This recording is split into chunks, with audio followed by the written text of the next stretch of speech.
क्या सच में नवरात्रि का व्रत हर किसी के लिए शुभ फल देता है? अगर इसे गलत तरीके से किया जाए तो क्या इसका उल्टा असर हो सकता है?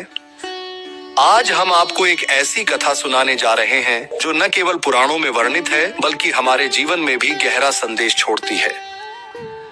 कथा प्रारंभ दो भाइयों की नवरात्रि साधना। प्राचीन काल में एक नगर में दो भाई रहते थे, सत्यप्रेम और लोभनंदन। दोनों ने नवरात्रि का व्रत रखने का संकल्प लिया, लेकिन उनकी नीयत अलग अलग थी। सत्यप्रेम ने मां दुर्गा की उपासना पूरे श्रद्धा भाव से की। वह नियम पूर्वक उपवास करता, भक्ति भाव से मां के भजन गाता, गरीबों की सेवा करता और सच्चे मन से प्रायश्चित करता। वहीं लोभनंदन ने यह व्रत सिर्फ दिखावे के लिए रखा। दिन में वह पूजा करता, लेकिन रात में छिपकर स्वादिष्ट भोजन खाता। वह गरीबों को दान देने की बजाय उनका अपमान करता और सोचता कि केवल उपवास रखने से ही मां की कृपा मिल जाएगी।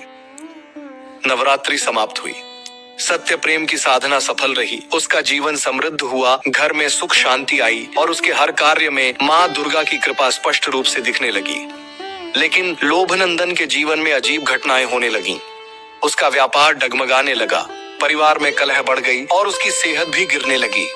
वह परेशान होकर एक सिद्ध संत के पास गया और पूछा, मैंने भी नवरात्रि का व्रत रखा था, फिर मेरे जीवन में इतनी समस्याएं क्यों आ रही हैं? संत की सीख सच्ची भक्ति का रहस्य। संत मुस्कुराए और बोले, मां दुर्गा केवल दिखावे की पूजा से प्रसन्न नहीं होती। व्रत सिर्फ शरीर को नहीं, मन को भी शुद्ध करने के लिए होता है।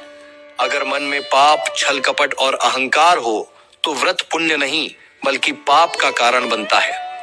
जो व्रत सच्चे मन से किया जाए वह आत्मा को शुद्ध करता है और मां की कृपा दिलाता है। लेकिन जो केवल ढोंग और दिखावे के लिए किया जाए वह न केवल निष्फल रहता है बल्कि जीवन में कष्ट भी लाता है। कथा का सार सही और गलत व्रत का प्रभाव।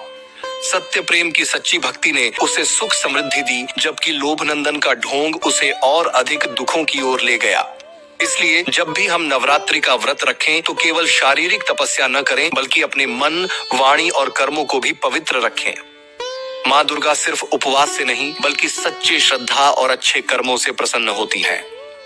तो आप क्या सोचते हैं, क्या केवल व्रत रखना पर्याप्त है या अच्छे कर्म भी जरूरी हैं? कमेंट में अपनी राय दें।